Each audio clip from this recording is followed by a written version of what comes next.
বিশ্রামগঞ্জ বাজারে অবস্থিত মাহি এন্টারপ্রাইজ নামে একটি বড় মোবাইল দোকানে চাঞ্চল্যকর চুরির ঘটনা সামনে এসেছে। অভিযোগ, ভিক্ষা করতে এসে সুযোগ বুঝে একটি দামি স্মার্টফোন চুরি করে নিয়ে যায় এক ব্যক্তি। দোকান মালিক শুভম দেবনাথের এই দোকান থেকে প্রায় 28,000 টাকা মূল্যের একটি nothing 3A life mobile phone উধাও হয়ে যায়। প্রথমে বিষয়টি নজরে না এলেও পরে স্টক মিলিয়ে গরমিল ধরা পড়ে। এরপর দোকানের সিসিটিভি ফুটেজ খতিয়ে দেখতেই সামনে আসে পুরনো ঘটনা। ফুটেজে দেখা যায় ভিক্ষা করার অজুহাতে দোকানে ঢুকে আশেপাশে নজর রাখে, মুহূর্তের মধ্যেই মোবাইলটি হাতিয়ে নিয়ে সেখান থেকে সরে পড়ে অভিযুক্ত।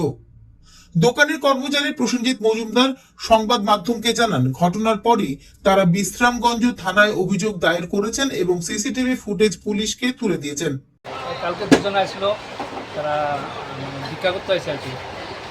ভিক্ষা করতে সেটা আমরা একটু কাস্টমার নিয়ে বিজি আসলাম।